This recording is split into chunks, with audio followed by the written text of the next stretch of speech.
نماز کے دوران وضو ٹوٹ جاتا ہے تو اس سلسلے میں چاہیے کہ فوراً نماز کو وہیں روک دیں اور پھر آ کر وضو کر کے اپنی نماز کو وہیں سے کنٹینیو بھی کر سکتے ہیں، اس کے کچھ شرائط ہیں، یا پھر نماز کو شروع سے بھی اثر نو پڑھ سکتے ہیں۔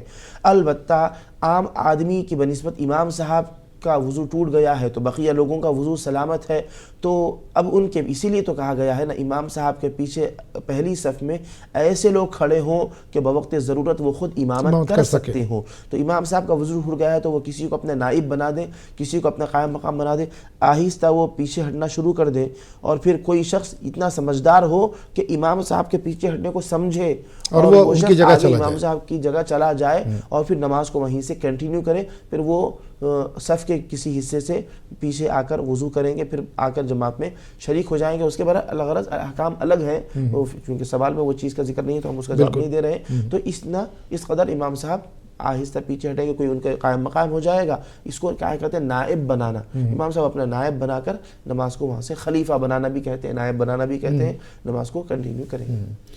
چلیے بہت بہت شکریہ مفتی صاحب، امید ہے کہ بھائی آپ کے سوال کا جو جواب تھا وہ مل گیا ہوگا۔ اگر آپ کچھ رہ گیا ہو اس میں تو آپ دوبارہ کال کر کے پھر سے ایک سوال کر سکتے ہیں۔ بچی کا ایک سوال تھا مفتی صاحب کہ کرسی پر بیٹھ کر نماز کیسے پڑھیں، طریقہ اگر یہ اپنے لیے پوچھ رہی ہیں تو وہ بھی بتائیے، کیونکہ بچی ہے تو کرسی پر بیٹھ کے تو نہیں پڑھ سکتی، کوئی معذور ہے، کس صورت میں کرسی پر بیٹھ کے پڑھنا ہے؟ بالکل۔ بسم اللہ الرحمن الرحیم۔ کرسی پر بیٹھ کر نماز پڑھنے کے سلسلے میں یہ مسئلہ یاد رہے کہ جو شخص زمین پر بیٹھنے سے بھی معذور ہو، زمین پر نہیں بیٹھ سکتا ہو، یعنی اس کے گھٹنے فولڈ نہیں ہو سکتے ہوں درد کی وجہ سے، تو پھر وہ شخص کرسی پر بیٹھ کر پڑھ سکتا ہے۔ پہلا تو مسئلہ یہ ہے کہ نماز کھڑے ہو کر پڑھے۔ اگر کوئی شخص کھڑے ہونے سے عاجز ہے، ٹھہر نہیں سکتا، پیروں میں اگر طاقت و قوت نہیں ہے، تو پورا زمین پر بیٹھ کر نماز پڑھے۔ کرسی بھی یہاں ضروری نہیں ہے، زمین پر بیٹھ کر نماز پڑھے۔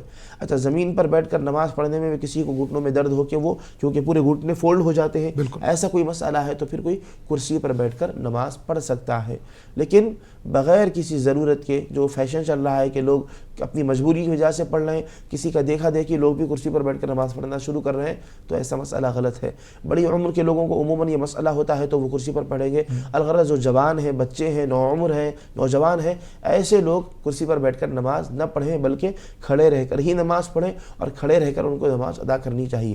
البتہ وہ بھی کسی بیماری کی وجہ سے یا کسی حادثے کی وجہ سے زمین پر نہیں بیٹھ سکتے، نہ کھڑے ہو سکتے ہیں، تو پھر کرسی پر بیٹھ کر نماز پڑھنا چاہتے ہیں تو کرسی پر بیٹھ کر نماز پڑھیں گے۔ اس کے لیے کیا ہے، اور کرسی پر بیٹھ کر نماز پڑھنے کے سلسلے میں بھی بات یاد رہے، جتنی دیر انسان کھڑا ہو سکتا ہے اتنی دیر کھڑا رہے، کم سے کم پوری نماز میں کھڑا نہیں ہو سکتا تو اب نماز شروع ہونے کے بعد کھڑا رہ جائے، جتنی دیر پیروں میں طاقت ہے، پیر آپ کو متحمل ہے، اتنی دیر کھڑا ہو جائے۔ جب پیر درد کرنے لگے، درد کرنے کا مطلب کیا، ایک صحت مند آدمی کے درد کرنا الگ ہے، کوئی معذور ہے، بیمار ہے، تو جب اس کے بعد ایسا مسئلہ پیش آ جائے تو پھر بیٹھ جائے، وہاں سے بیٹھ کر نماز کنٹینیو کرے، رکوع میں بھی جھکے اور سجدے میں رکوع سے اور زیادہ جھکے، اس طریقے سے۔ اچھا، بعض لوگ کیا ہے، سجدے میں جاتے خود ہاتھ اپنے گھٹنوں کے اپنے رانوں پر رکھنا چاہیے، بعض لوگ رانوں پر رکھنے کے علاوہ کیا کرتے ہیں، سجدے میں جاتے خود ہاتھوں کو آگے بڑھا دیتے ہیں ہوا میں، یہ طریقہ بالکل غلط ہے۔ اچھا، کچھ لوگ ٹیبل رکھ لیتے ہیں، اس کی بھی بالکل ضرورت نہیں، انسان اپنے بس رانوں پر ہاتھ رکھے،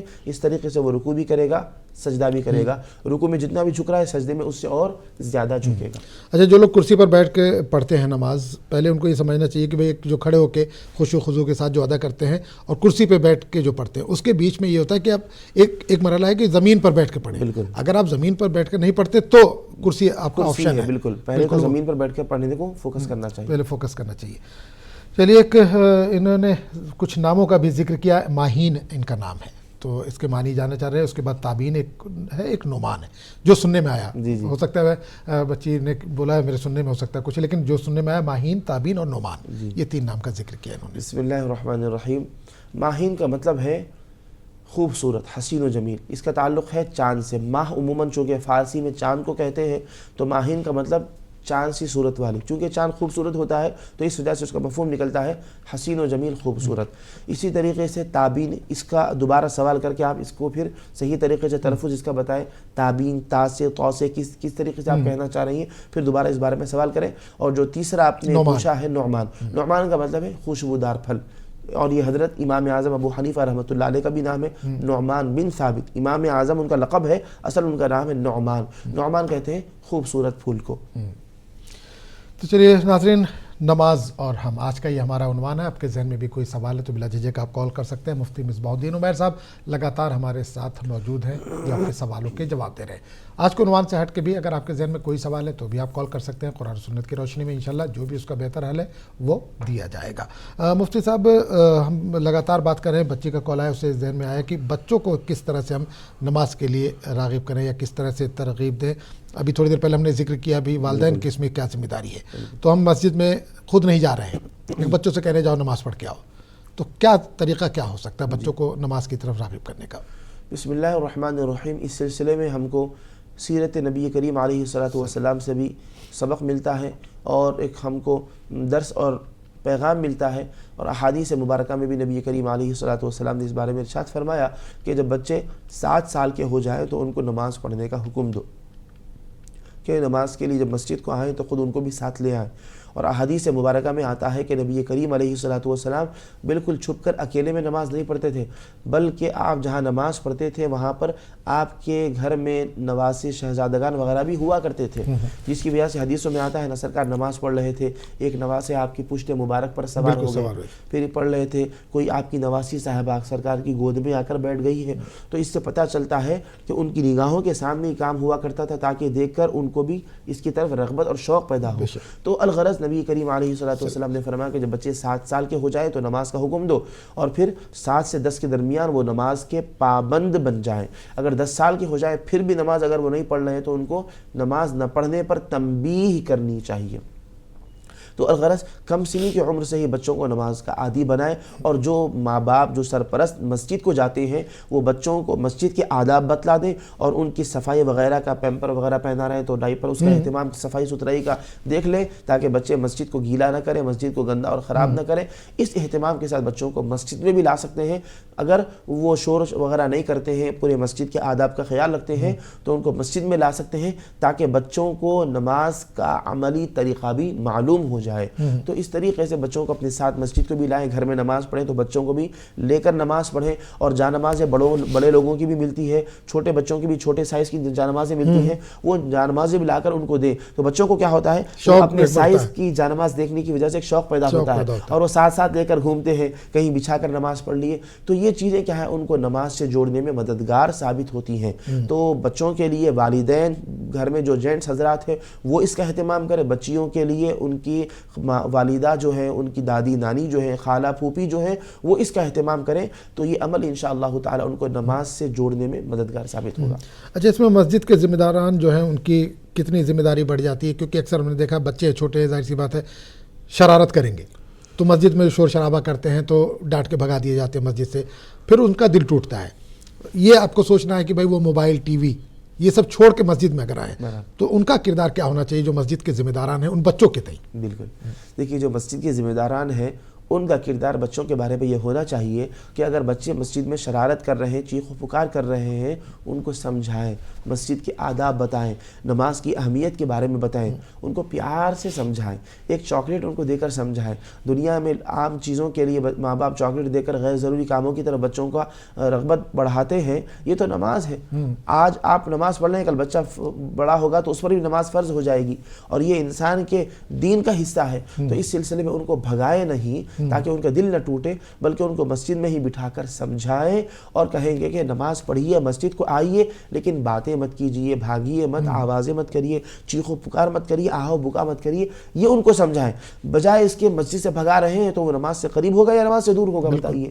بچے دیگر اور چیزوں کو چھوڑ کر آتے ہیں, دوسرے بچے تو باہر کھیل رہے ہوتے ہیں, کوئی کھا رہا ہوتا ہے اور کوئی کچھ کر رہا ہوتا ہے. یہ بچے انہی بچوں میں سے نکل کر مسجد کو آئے ہیں, تو اب ان کو مسجد سے جوڑے رکھنا ہے یا مسجد سے دور کرنا ہے؟ تو بچوں کا دل بہت نرم اور نازک ہوتا ہے, ان کی طبیعت بہت حساس ہوتی ہے. تو ان کو اگر سختی سے جھڑکنا, ماریں گے, کریں گے, ڈانٹیں گے تو کیا ہے, وہ مسجد سے دور ہوں گے. تو مسجد سے دور کرنا گویا کہ ان کو نماز سے دور کرنا ہوگا, کیونکہ مسجد میں آ کر وہ نماز کا اہتمام کر رہے ہیں. اور جو مسجد میں نہیں پڑھا, گھر میں کون ہے, بڑے لوگ ہی گھر میں اتنا اہتمام نہیں کرتے, تو پھر بچے کیا گھر میں اہتمام کریں گے نماز کا؟ اس بارے میں انتظامیہ کو بھی مسجد کے غور کرنا چاہیے, سوچنا چاہیے. اور البتہ ماں باپ کو بھی بچوں کو تربیت دینی چاہیے کہ جب مسجد میں لائیں یا وہ مسجد میں آئیں اس کی آداب کا ضرور خیال رکھیں۔ اس کے لیے بڑوں کو بھی ایک رول ماڈل بننا چاہیے۔ بڑے بھی آ رہے ہیں مسجد میں، ہائے ہیلو کر رہے ہیں، خیر خیریت پوچھ رہے ہیں، باتیں کر رہے ہیں، فلاں کہاں ہے فلاں، فون نکال کر اس میں کچھ چیٹ کر رہے ہیں، فون پہ باتیں کر رہے ہیں۔ بچے یہ سب کچھ دیکھ رہے ہیں، وہ ان کی آنکھوں میں اس کو ریکارڈ کر رہے ہیں منظر، آج وہ آپ کو یہ کرتا ہوا دیکھ رہے ہیں، کل جا کر وہی یہ چیزیں ریپیٹ کریں گے بڑے ہونے کے بعد۔ تو بڑے بھی ان کے سامنے، بڑے چیختے تو نہیں ہیں لیکن یہ جو حرکتیں کرتے ہیں یہ شریعت کی روح سے غلط ہے، تو بڑے بھی ان کے لیے اچھا بہترین نمونہ پیش کریں۔ ایک اور کالر ہمارے ساتھ جڑ گئے، ان سے بات کریں گے۔ جی السلام علیکم۔ وعلیکم السلام ورحمۃ اللہ وبرکاتہ۔ جی بھائی کہاں سے بات کر رہے ہیں؟ جی میں عبدالمقتدر نادر سے بات کر رہا ہوں۔ جی سوال کیجیے اپنا، کیا جاننا چاہتے ہیں؟ جی ہمارا سوال یہ ہے کہ جماعت کی نماز میں کسی شخص سے شامل ہونے آتا ہے تو 1-2 رکعتیں اگر اس کی چلی گئی تو قاعدہ اخیر میں اس شخص میں صرف اتحیات پڑھنے کے بعد بیٹھا رہے یا جو ہے اشہد ان محمد عبدہ ورسولہ بولتا رہے کہ آخر تک امام کے سلام پھیرنے تک۔ بہرحال اگر نماز 2 رکعت چھوٹ گئی ہے تو وہ کیسے آگے ادا کر، یہ جاننا چاہتے ہیں آپ؟ چلیے غالباً کال جو ڈراپ، وہی سوال ان کا وہی ہے کہ نماز جماعت ٹھہر گئی ہے اور 1 رکعت یا 2 رکعت چھوٹ گئی ہے تو اس کو آگے کیسے کنٹینیو کریں گے، کس طرح سے ادا کریں گے؟ بسم اللہ الرحمن الرحیم۔ جو بھی رکعت ان کی چھوٹ گئی ہے، امام صاحب جب سلام پھیر دیں گے، سیدھی طرف سلام پھیرنے کے بعد انتظار کریں، امام صاحب بائیں طرف سلام پھیرنا شروع کریں تو مقتدی کھڑا ہو جائے اور جو رکعت اس کی چھوٹ گئی ہے وہ ادا کرے۔ اچھا وہ اگر 1 رکعت ہو گئی چھوٹی ہے تو 1 ادا کرے، جتنی رکعتیں چھوٹی ہیں ادا کریں۔ جو رکعتیں چھوٹی ہیں وہ نماز کی ابتدائی درجے کی رکعتیں ہیں، شروع والی رکعتیں ہیں، تو ان رکعتوں میں سورہ فاتحہ کے ساتھ ضم سورہ بھی پڑھا جاتا ہے، اور اگر پہلی رکعت ہے تو اس میں ثنا بھی پڑھا جاتا ہے۔ تو جو رکعت چھوٹی ہے اسی طرح وہ رکعت ادا کریں۔ اگر 1 رکعت چھوٹی ہے تو 1 ادا کر کے پھر قاعدہ اخیرہ کر لیں، 2 رکعتیں چھوٹی ہیں تو 2 ادا کر کے قاعدہ اخیرہ کریں۔ اچھا غالباً ان کا جو سوال تھا وہ قاعدے سے تعلق تھا، جو سمجھ میں آیا میرے کہ امام صاحب 2 رکعت ہو گئی ہے، وہ قاعدے میں بیٹھے ہوئے ہیں، اگر یہ پہنچے ہیں تو کیا وہ انتظار کریں کہ امام صاحب کھڑے ہوں یا قاعدے میں ہی شرکت کریں؟ غالباً یہ سوال تھا میرا جو سمجھ میں آ رہا امام صاحب اگر نماز میں قاعدے میں بیٹھے ہوئے ہیں تو مقتدی کو ان کے کھڑے ہونے کا انتظار نہیں کرنا چاہیے، بلکہ امام صاحب جس رکن میں بھی ہوں وہیں پہ مقتدی شامل ہو نیت کر کے تکبیر تحریمہ کے ساتھ اس رکن میں شریک ہو جائیں امام صاحب کے ساتھ، بل ان کے کھڑے ہونے کا انتظار کرتے ہیں بعض لوگ۔ میں بھی مساجد میں دیکھتا ہوں یہ طریقہ بالکل درست نہیں ہے کہ امام صاحب جو رکن میں ہو وہ رکن میں جا کر ان کے ساتھ شامل ہو جائیں، شریک ہو جائیں، اور جو رکعتیں چھوٹ گئیں وہ رکعتیں ادا کریں۔ اگر شروع والی رکعتیں ہیں تو پہلی رکعت ہے تو ثنا، سورہ فاتحہ، تعوذ، تسمیہ، سورہ فاتحہ اور ضم سورہ بھی پڑھیں۔ دوسری رکعت ہے تو صرف تسمیہ کے ساتھ سورہ فاتحہ، ضم سورہ پڑھیں۔ تیسری چوتھی رکعت میں صرف تسمیہ اور سورہ فاتحہ ہے، تو جو رکعتیں چھوٹی ہیں ان رکعتوں کو اسی طریقے سے ادا کریں۔ چلیے بہت بہت شکریہ مفتی صاحب، آپ ہمارے پروگرام میں آئے، ہمارے ناظرین کے سوالوں کے جواب دیے۔ تو ناظرین آج کے اس ایپیسوڈ میں بس اتنا ہی، کل انشاءاللہ کسی نئے موضوع کے ساتھ آپ کے سامنے پھر حاضر ہوں گے، تب تک کے لیے اجازت دیجیے۔ السلام علیکم ورحمۃ اللہ وبرکاتہ۔